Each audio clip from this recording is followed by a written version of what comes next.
tú que estás en los cielos, santificado sea tu nombre. Que venga tu reino, que tu voluntad sea aquí como en el cielo. Y el pan nuestro, dánoslo hoy.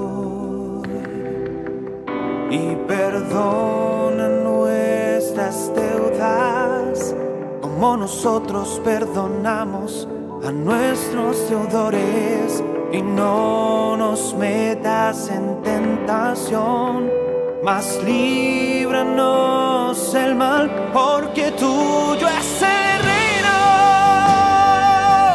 porque tuyo es el poder, porque es tuya la gloria, por todos los siglos, amén. Porque tuyo es el reino, porque tuyo es el poder, porque es tuya la gloria, por todos los siglos, amén.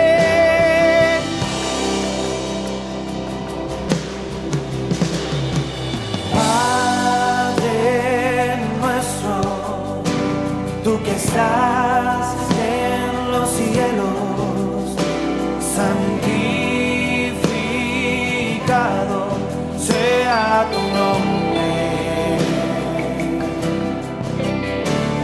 Que venga tu reino, que tu voluntad sea aquí como en el cielo.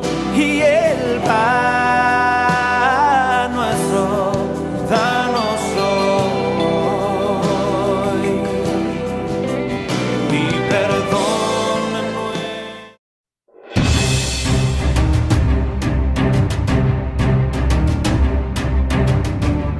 Olá, Igreja PN Batista das Nações, sejam bem-vindos ao culto de hoje. Estamos aqui para falar uma palavra de Deus, tá bom? Então, Vamos lá, vamos direto para a palavra de Deus, lá em 1 Timóteo, capítulo 2, versículo 5. Porque há um só Deus e um só mediador entre Deus e os homens, Cristo Jesus, homem.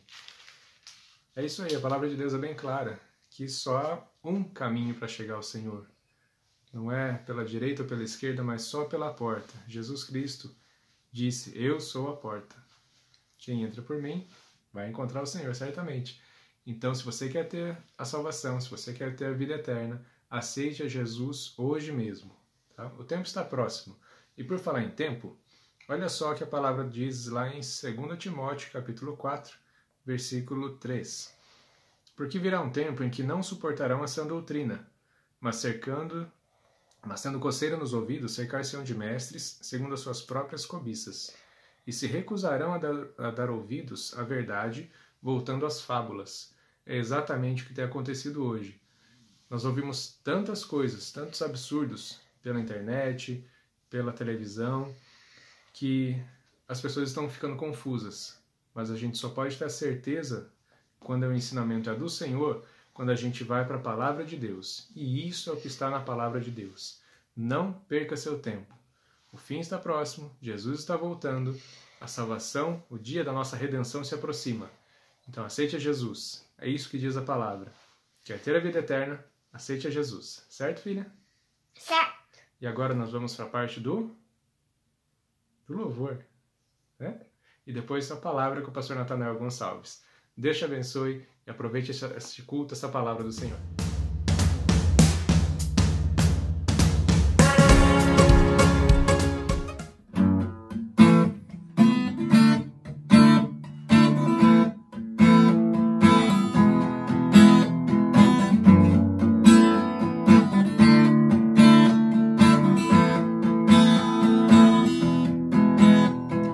Água em vinho tornou, os olhos dos cegos abriu, não há outro igual.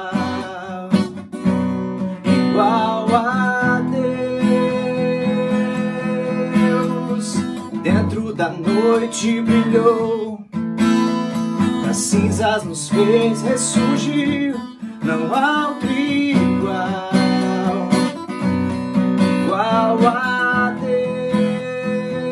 Deus. Deus, tu és grande, és invencível, mais elevado que qualquer outro. Tu és a cura, grande em poder, nosso Deus, nosso Deus. Deus, tu és grande, Deus, tu és grande, és invencível, mais elevado que qualquer outro. Tu és a cura, grande em poder, nosso Deus, nosso Deus.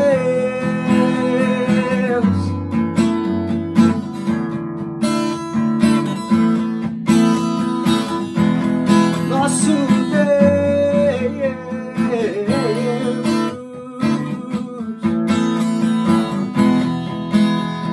Dentro da noite brilhou, das cinzas nos fez ressurgir.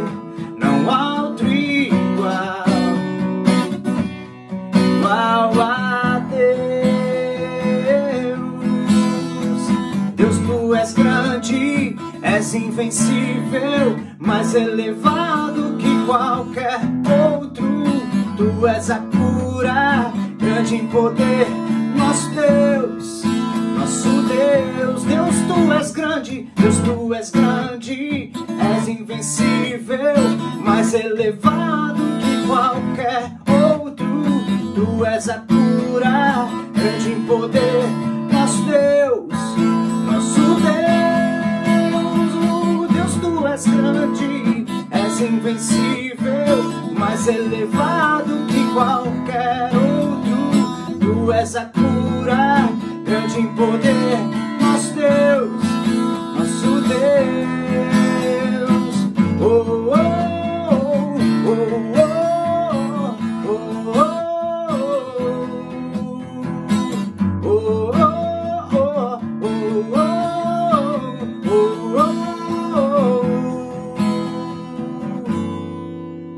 Aleluia.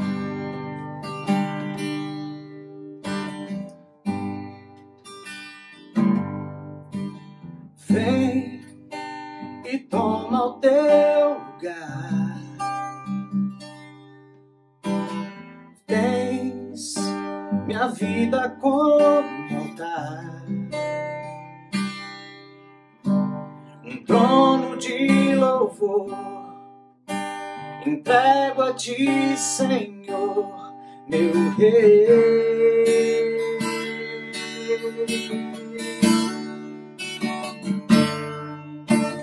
Guarda o meu coração em teu jardim particular. Vem regar-me com tua unção, pra que eu possa exalar teu ser.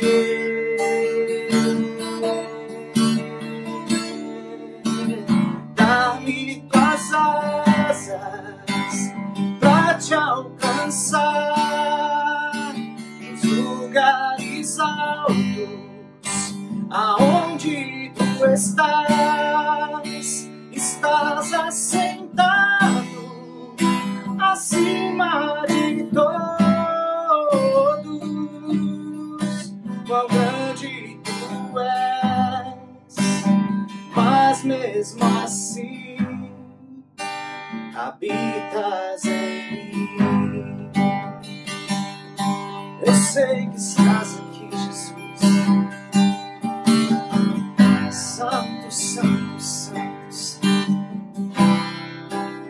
Juntos. Vem e toma o teu lugar. Tens minha vida como altar, um trono de louvor. Entrego a ti, Senhor, meu Deus.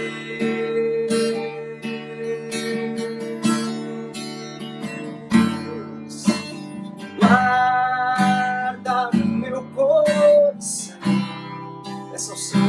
no seu coração. Em teu jardim particular, vem regar-me com unção, para que eu possa exalar o ser. Dai-me tuas asas pra te alcançar, lugares altos, aonde tu estás assentado acima de todos. Quão grande tu és, mas mesmo assim habitas em mim. Dá-me tuas asas, dá-me tuas asas pra te alcançar os lugares altos, aonde tu estás assentado acima de todos. Quão grande tu és, mas mesmo assim habitas em mim. Oh Santo, habitas em mim.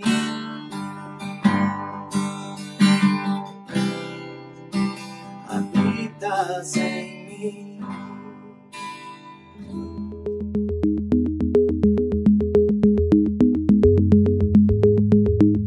Olá, amigos e irmãos em Cristo, sejam todos muito bem-vindos ao culto da IBN que nós transmitimos neste domingo.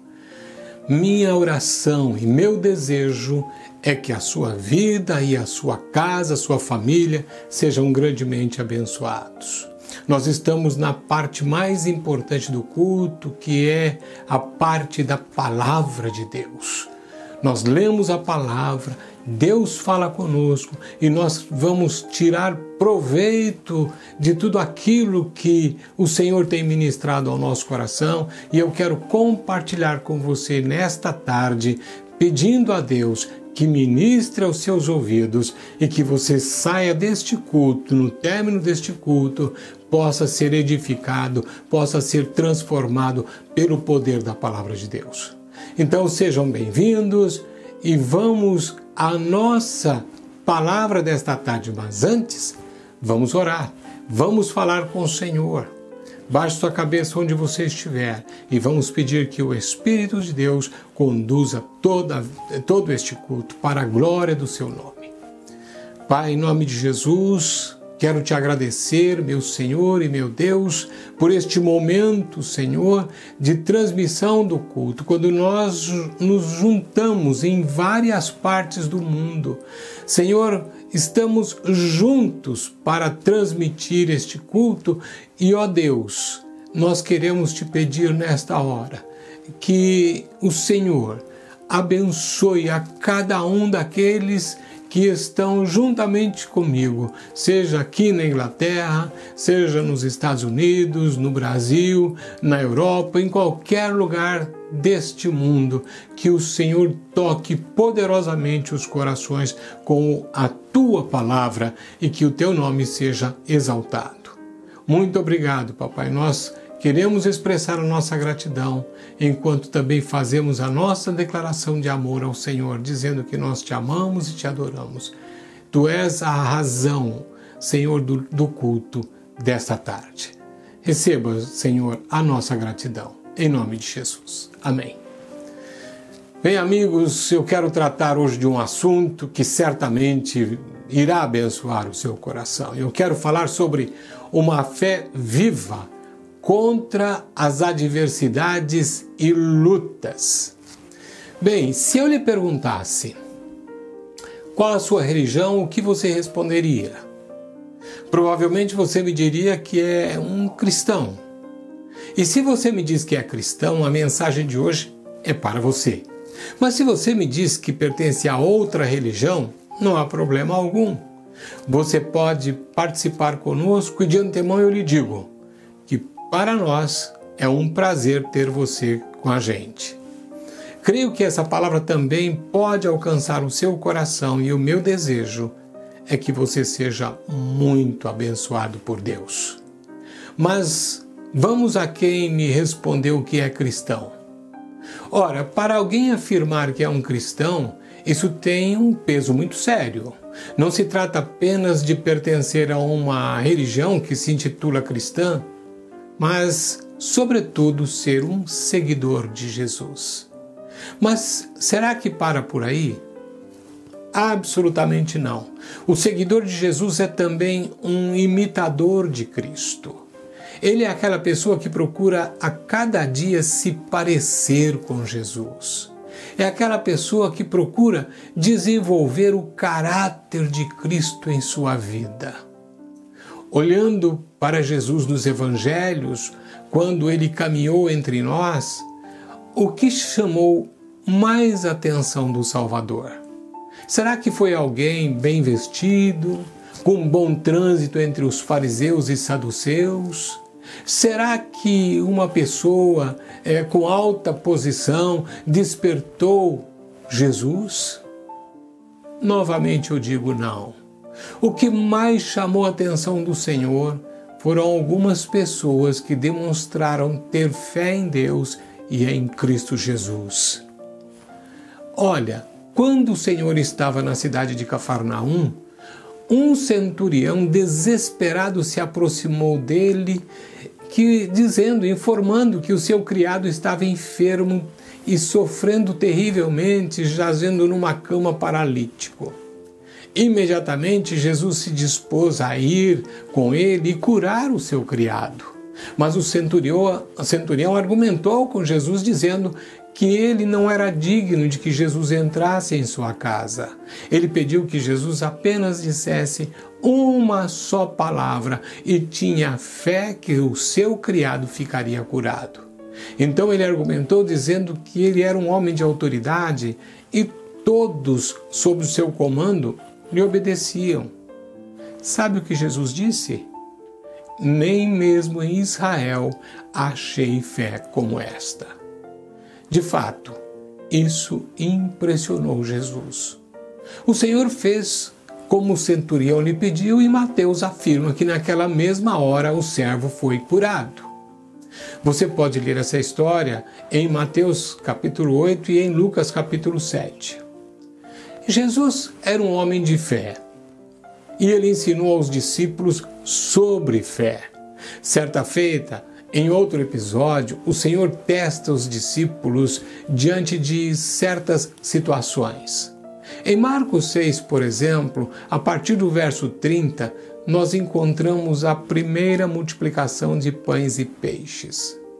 Jesus fica conduído daquela multidão, chama os discípulos no verso 37 e diz-lhes: dai-lhes vós mesmos de comer. Eles não entenderam e perguntaram: iremos comprar 200 denários de pão para lhes dar de comer? Eles não compreenderam a ordem do Senhor. Jesus ali mesmo multiplicou pães e peixes. Em outra ocasião, narrada por Mateus, Marcos e Lucas, Jesus está dormindo no barco. Os discípulos estavam enfrentando uma grande tempestade de vento e ficaram atemorizados, pensando que o barco iria afundar. Diante de tal situação, foram lá chamar Jesus, despertar Jesus. Ele simplesmente levantou, repreendeu o vento e a fúria da água e tudo cessou, tudo se acalmou. Mas voltando para os discípulos, lhes perguntou: onde está a vossa fé? Bem, irmãos, como seguidor de Cristo que você afirma ser, como é a sua fé? Eu não me refiro somente à fé que realiza, a fé que produz, mas a fé evangélica que representa a crença e valores cristãos que se apoiam nas Escrituras e também em nossas convicções que estão entranhadas em nós mesmos com relação a Deus e ao seu Filho Cristo Jesus. Vou mexer um pouco com cada um de vocês. Portanto, não vá embora, fique comigo, porque até agora isso foi apenas uma introdução. Inicio fazendo uma pergunta. Qual a sua reação ao atravessar circunstâncias difíceis, circunstâncias duradouras? Qual é?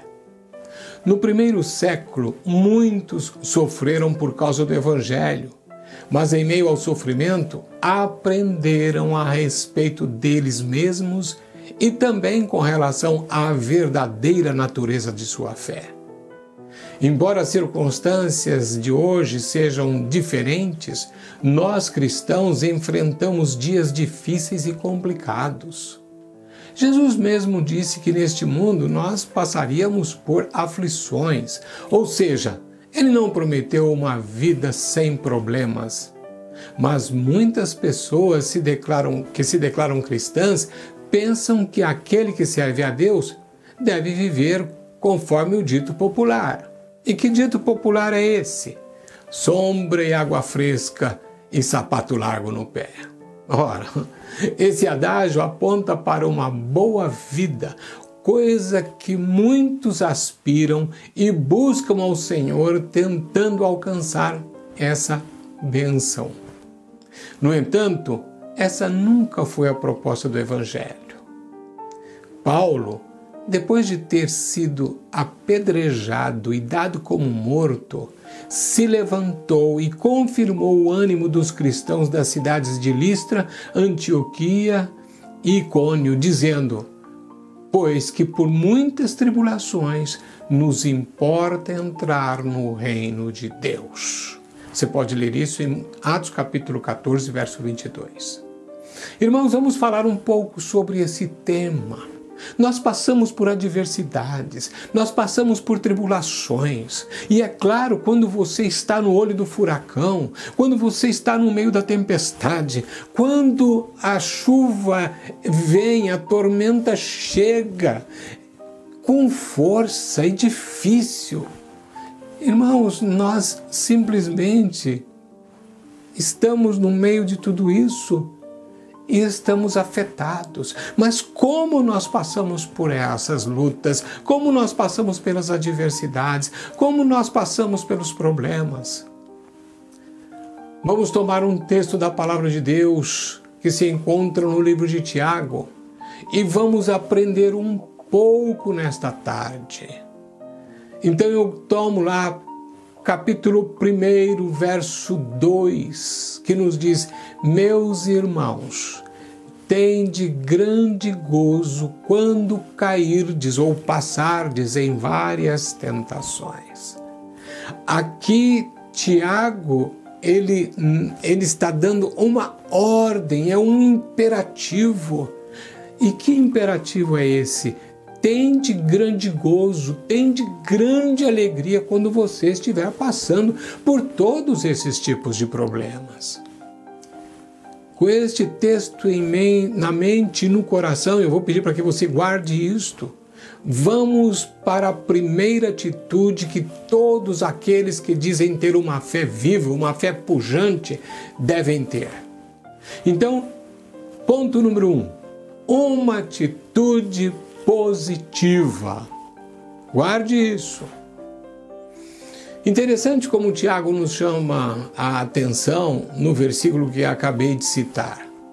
Lendo o Novo Testamento judaico, ele usa, em vez da frase tende grande gozo, ele usa considere tudo como gozo.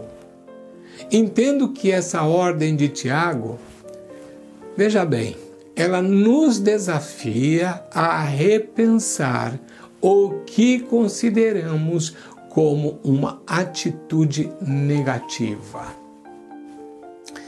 Pense quando você está passando por meio da tempestade.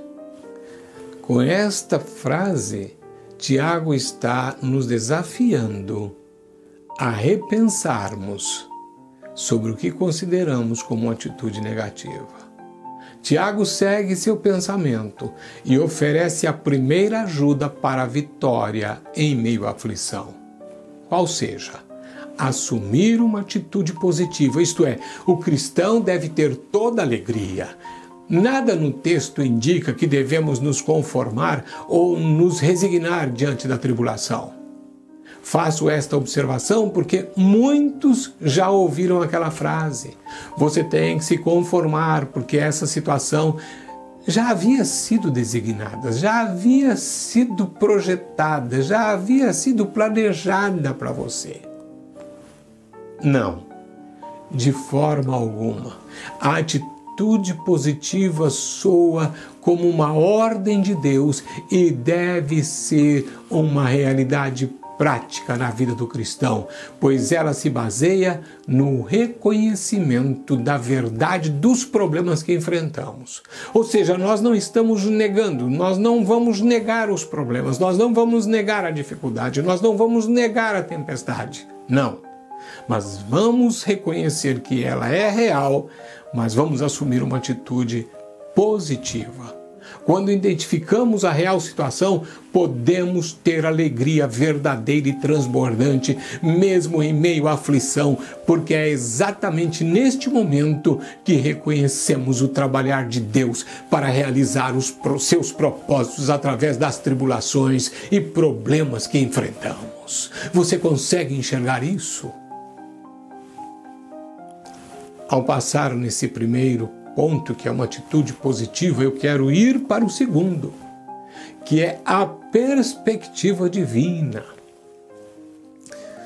Irmãos, eu aqui na Inglaterra morei num apartamento, hoje não moro mais lá, mas morava num apartamento no 4º andar, onde nós tínhamos uma varanda, e essa varanda dava toda uma visão para o mar.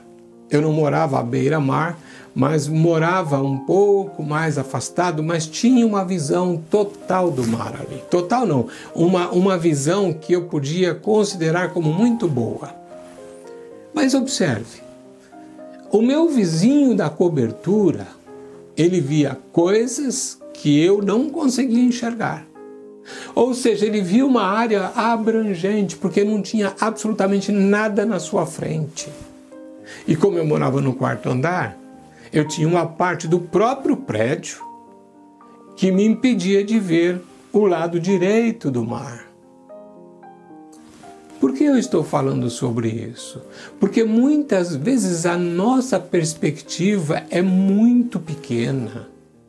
E nós precisamos entender como Deus vê a perspectiva divina. Então esse é o segundo ponto da mensagem. Deus vê coisas que nós não enxergamos. Mas vamos a esse segundo ponto para nós aprendermos. Vamos ver os versos 3 e 4.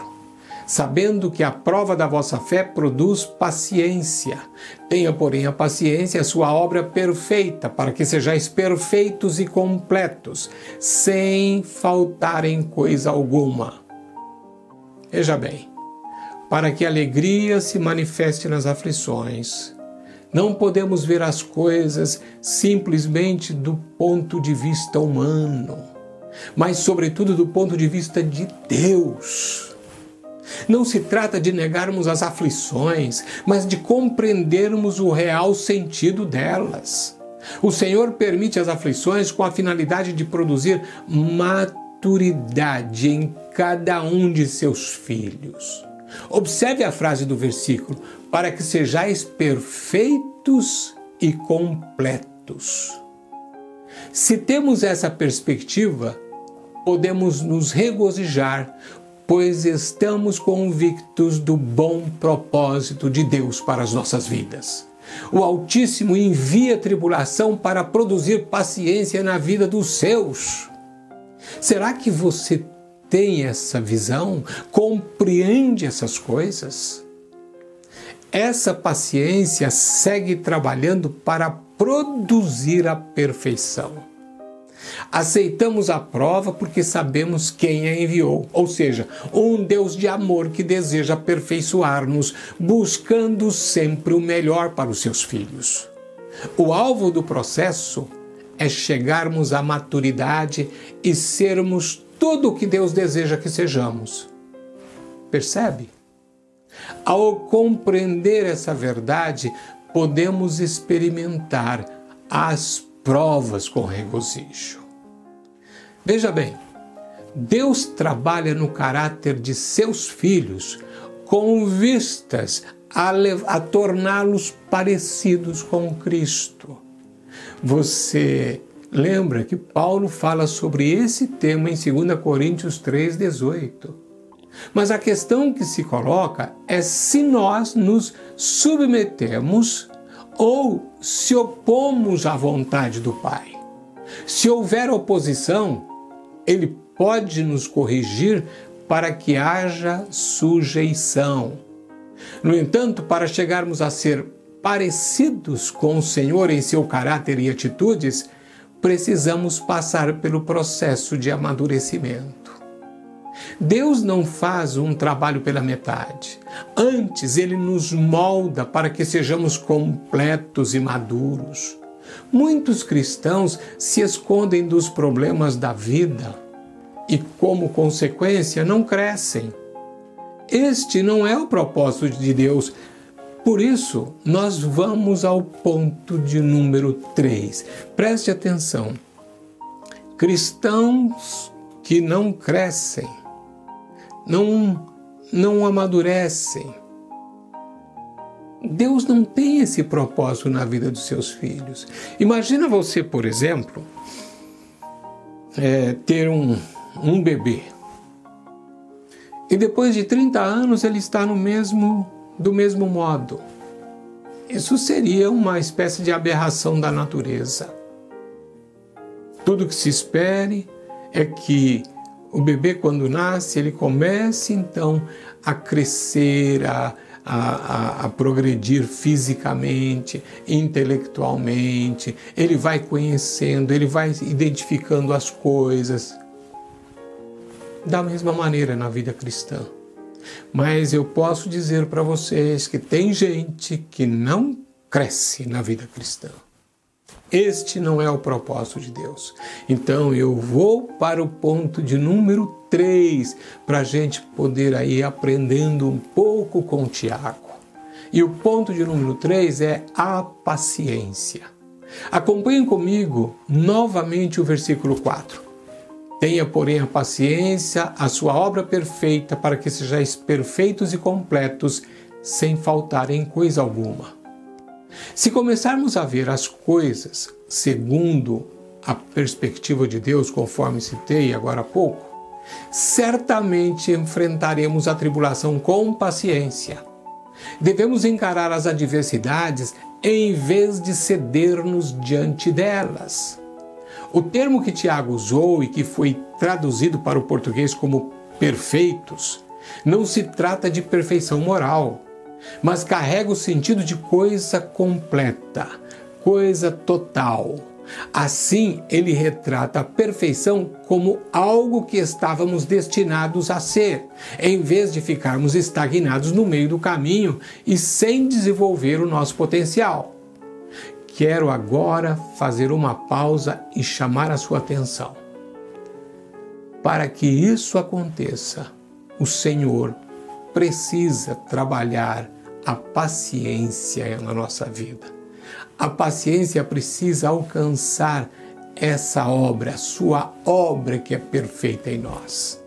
Ele permite que a tribulação continue o seu curso até recebermos todo o benefício que Ele quer nos dar. Somente assim poderemos amadurecer sem que nos falte coisa alguma. Logo que a aflição tem o seu início, como uma fuga, nós podemos até dizer: está bem, Senhor, já aprendi a lição. Tira, Senhor, com a tua mão essa luta, por favor. Tira, Senhor, já aprendi a lição. O problema é que nós não compreendemos a necessidade de saborear, de degustar tal luta para aprendermos a lição completa. Muitas vezes nós queremos que o Senhor aborte o processo que Ele está usando para nos abençoar. Porque às vezes esse processo é doloroso. E então, logo que nós começamos a passar pelos problemas, pelas lutas, pelas dificuldades, nós já falamos: Senhor, eu já aprendi a lição. Tira da minha vida esse peso, essa luta. Não. Nós precisamos compreender que devemos passar e, como eu disse, saborear essa luta, mesmo que ela tenha um gosto amargo. Porque no final nós vamos aprender a lição completa. Volto a reiterar que somente será possível desenvolver a paciência se conseguirmos enxergar as aflições do ponto de vista de Deus. Tal entendimento requer a sabedoria de Deus. Por isso a gente vai agora ao quarto ponto, próximo ponto, que é a sabedoria. Vamos juntos ao verso 5. E se algum de vós tem falta de sabedoria, peça a Deus, que a todos dá liberalmente, e não o lança em rosto, e ser-lhe-á dada. Veja, o homem que possui uma fé viva, uma fé pujante, pede a Deus sabedoria para saber como enfrentar a prova que está atravessando. Irmãos, eu preciso compartilhar com você algumas coisas. Provavelmente eu tenho já falado sobre isso aqui. Jesus nos dá um modelo de oração. Eu digo sempre, eu faço questão de frisar, porque quando Jesus começa a ensinar os discípulos a orar, ele diz assim: vós orareis assim. Ele não disse: vós orareis com estas palavras. Portanto, trata-se de um modelo de oração. Ponha isso no seu coração.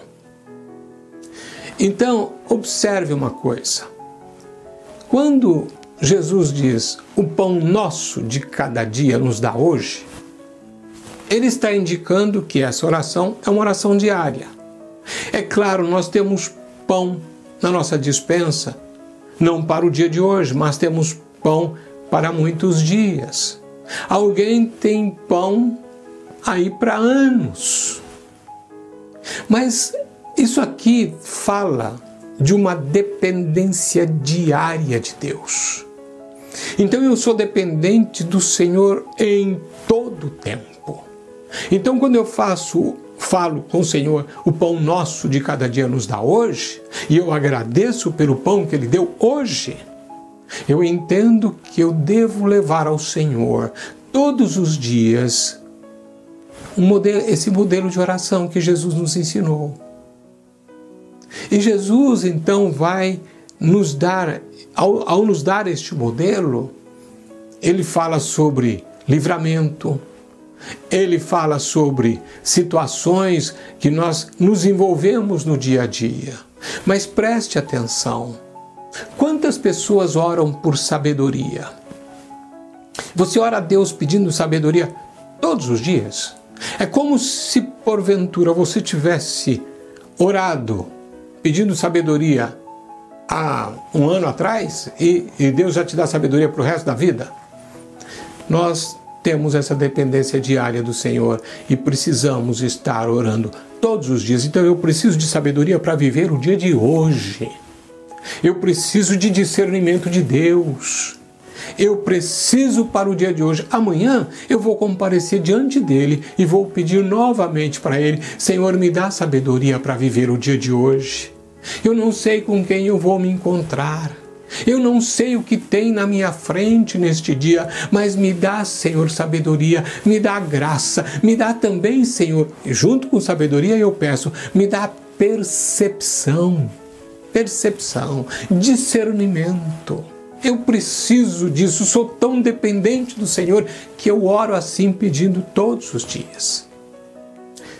Bem, quando a gente está falando de prova, então, pode ser até parecer fácil falar sobre o tema, mas eu queria que você prestasse atenção, porque viver a experiência é outra coisa. Por isso, na prática, ainda que entendamos o princípio da perspectiva divina, às vezes pode ser muito difícil entender o que estamos enfrentando em meio à prova. Quando não assimilamos o que Deus pretende alcançar em nós e nem como devemos responder àquela situação difícil, precisamos pedir sabedoria. Sem dúvida. Nosso Pai nos dá sabedoria liberalmente, isto é, generosamente e sem reprovar-nos. Em meio à aflição, não devemos perguntar: Senhor, por quê? Essa não é uma pergunta que muita gente faz. O correto da pergunta é: Senhor, o que queres realizar em minha vida? O que devo fazer para glorificar-te, estando eu dentro desta tormenta? Eu imagino que diante de tal petição, o doador dá sabedoria a quem lhe pede. Ele não nega. Ele não é como o pai terreno que se cansa de ouvir do filho o mesmo pedido sempre, o mesmo pedido que o filho faz repetidamente. Normalmente a resposta do pai é mais ou menos assim: outra vez? Até quando você continuará a me pedir isto? Não, Deus não responde assim. Ele nos dá sem reprovar-nos pelo que lhe pedimos, pois Ele é paciente para conosco. Bem, irmãos, já vimos sobre uma atitude positiva, já vimos sobre a perspectiva divina, sobre a paciência e sobre a sabedoria. Agora vamos para o quinto ponto. Trata-se da confiança em Deus. Confira comigo os versículos 6 até o versículo 8. Peça, porém, com fé, não duvidando, porque o que duvida é semelhante à onda do mar, que é levada pelo vento e lançada de uma para a outra parte. Não pense tal homem que receberá do Senhor alguma coisa. O homem de coração dobre e inconstante em todos os seus caminhos. Veja, nossas petições a Deus devem ser revestidas com fé, pois a sua palavra nos garante que os seus ouvidos estão atentos às nossas orações. Não é isso que 1 Pedro 3,12 nos afirma? Que os ouvidos do Pai estão atentos às orações de seus filhos? Quando os nossos olhos estão postos nas circunstâncias, nós podemos duvidar. Sendo assim, lutamos com a esperança de encontrar a nossa própria solução, e isso produz confusão e insegurança. O que fazer? Tirar os olhos das tribulações e confiar no Senhor. Quando confiamos em Deus e esperamos sua solução, haverá segurança, haverá estabilidade e haverá paz. Glória a Deus. Pense comigo. É a falta dessa paz que gera a instabilidade que nos faz vítimas das ondas. Sem dúvida. Depois de fazermos praticamente uma menção à confiança em Deus, vamos partir para o próximo ponto para fecharmos a mensagem de hoje. E o próximo ponto, de número 6, é o contentamento. Vamos acompanhar juntos os versículos 9 a 11 de Tiago, capítulo 1. Mas glorie-se o irmão abatido na sua exaltação, e o rico em seu abatimento, porque ele passará como a flor da erva, porque sai o sol com ardor e a erva seca e a sua flor cai, e a formosura da aparência do seu aspecto perece. Assim se murchará também o rico em seus caminhos. Todos nós passamos pela tribulação, mas a capacidade de suportá-la não depende do que possuímos. Às vezes as pessoas elas descansam naquilo que elas têm. Os bens materiais para elas servem como sombra. Não. Devemos prestar atenção no relacionamento que temos com Deus, com o Deus Criador de todo o universo, e examinar o nosso coração para ver se há contentamento com esse Deus e seu plano para nós. Veja, isso é muito importante. O cristão pobre pode gabar-se da vida de Deus nele. O cristão rico precisa reconhecer que a sua riqueza é temporal. Se o rico confiar no que possui, pode perder tudo. Deste modo, quando você tem essa convicção, essa consciência, tanto pobres como ricos possuem a mesma base para se alegrarem no que Deus lhes tem dado. Não devemos depender das riquezas, nem das possessões, nem tampouco das circunstâncias. Estas coisas passam, pois são temporais. Nosso gozo ou alegria deve ser tão somente depender da nossa relação com Deus. Se, irmãos, isto for uma realidade bem presente na nossa vida, nunca perderemos o contentamento. Depois de vermos este ponto, passamos para o último ponto da nossa mensagem. E o último ponto de número 7, é a recompensa. E para isso, vamos juntos ao verso 12. Bem-aventurado o varão que sofre a tentação, porque quando for provado, receberá a coroa da vida, a qual o Senhor tem prometido aos que o amam. Este último ponto nos chama a atenção. Quando o cristão desenvolve uma fé viva, ele pode passar pelas provas porque compreende a promessa que Deus faz sobre a recompensa. Pode haver satisfação dentro do vendaval das lutas. Sabe por quê? Porque ele está convicto do prêmio prometido. Aquele que for aprovado receberá a coroa da vida. Sim, sua recompensa maior, a coroa, é a própria vida em si, ou seja, a vida eterna no fim da trilha e uma vida abundante que vale a pena vivê-la hoje, aqui, agora. Ponha isso no seu coração.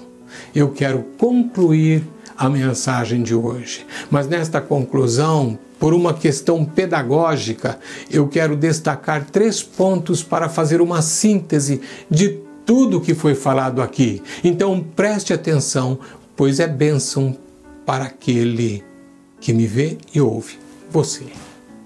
Então, ponto da conclusão, ponto de número 1. O cristão deve ter em mente que Deus é soberano e dispõe a sua vontade como quer. Ou seja, Deus é o Senhor da nossa vida. Os seus caminhos são mais altos do que os nossos caminhos. Ele trata com cada um de seus filhos em particular. O cristão deve lembrar que Deus é amor e que a sua vontade é boa, perfeita e agradável. É bom saber que todo seguidor de Cristo está nas mãos do Pai e Ele tem o melhor para cada um de nós. Diante das provas, você pode respirar fundo e se alegrar. Aleluias! Glória a Deus!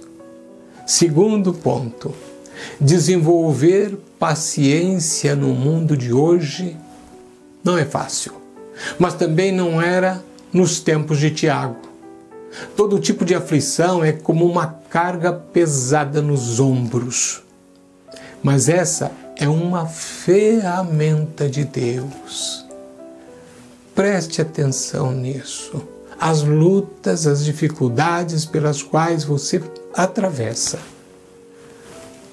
Quando você reconhece que o Senhor é Senhor da sua vida, que tudo está debaixo do seu controle, você começa a entender que as coisas que vêm contra você, elas não vêm para destruir-te, elas vêm para abençoar a sua vida. E assim Deus usa essas coisas como uma ferramenta.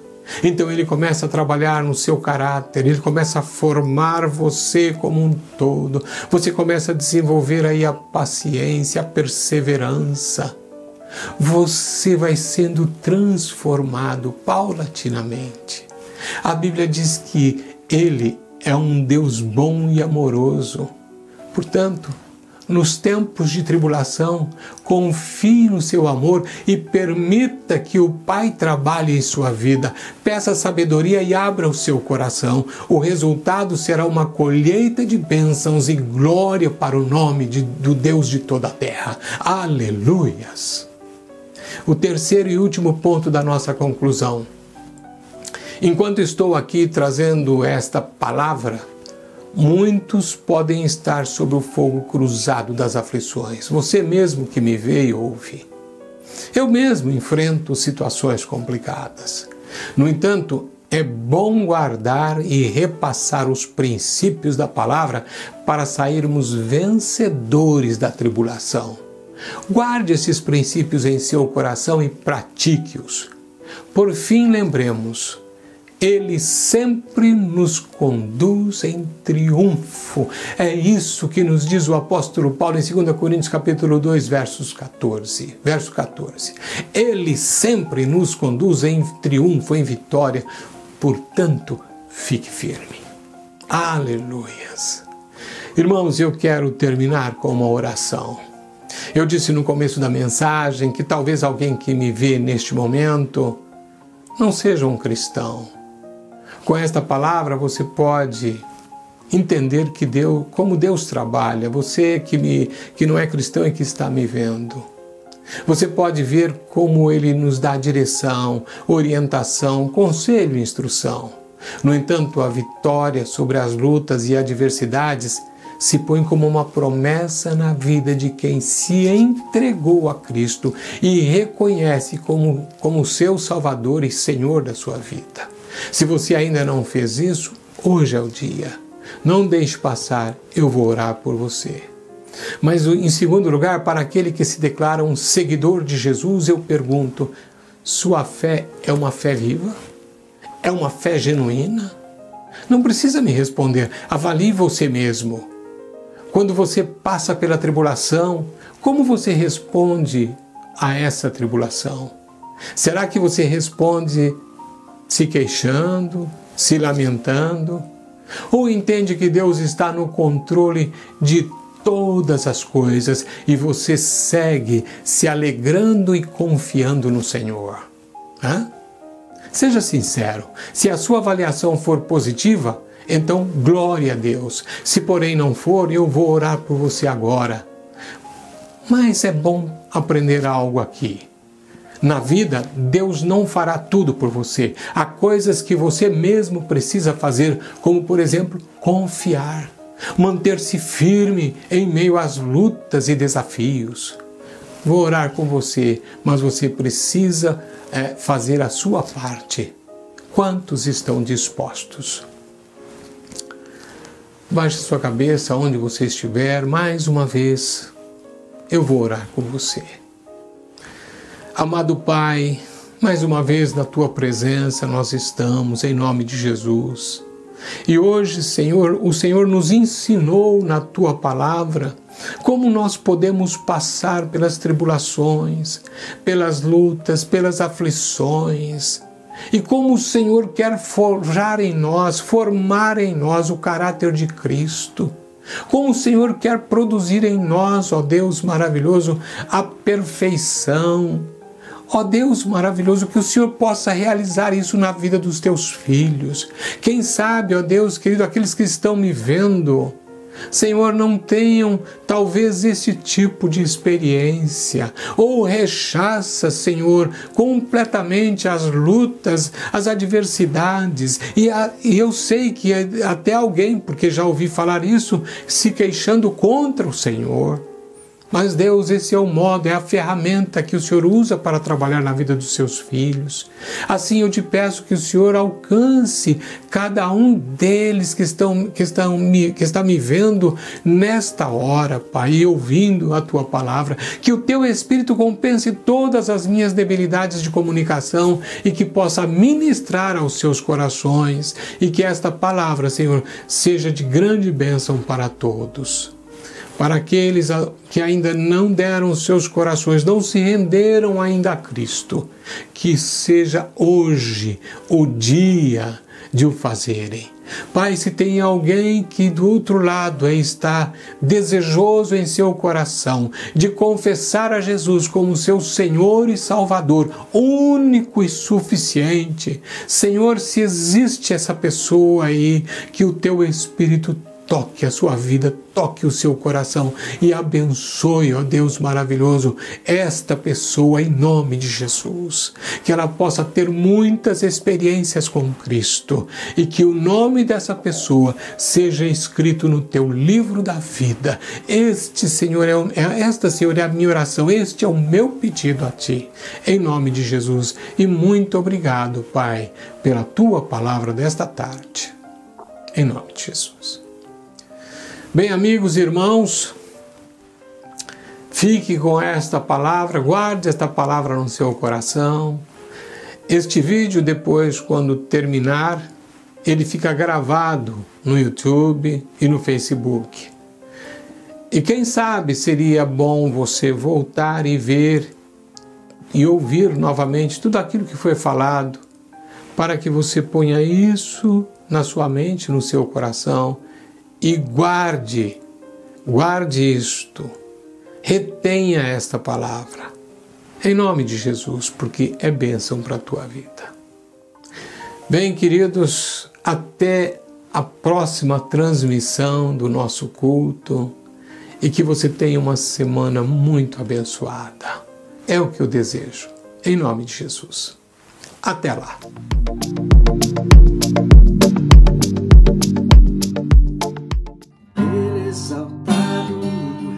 Exaltado no céu, eu louvarei, Ele exaltado para sempre, exaltado seu nome, louvarei.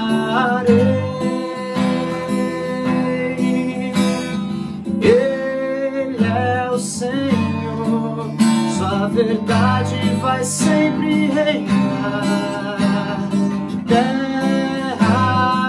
Céus glorificam Teu santo nome, Ele exaltado, Rei exaltado no céu,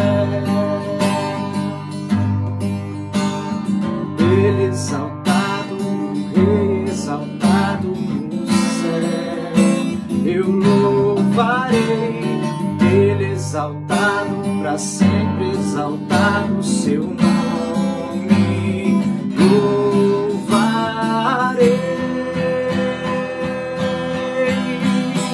Ele é o Senhor, sua verdade vai sempre reinar.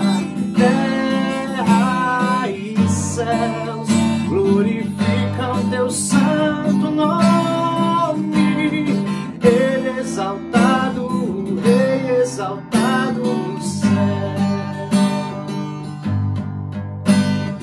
Ele exaltado, Rei exaltado no céu, eu louvarei, Ele exaltado para sempre, exaltado seu nome, louvarei.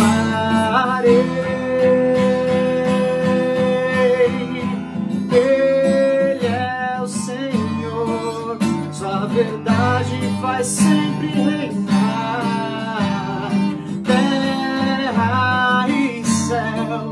glorificam teu santo nome. Ele exaltado, o Rei exaltado no céu. Ele exaltado, o Rei exaltado no céu. Ele exaltado, o Rei exaltado.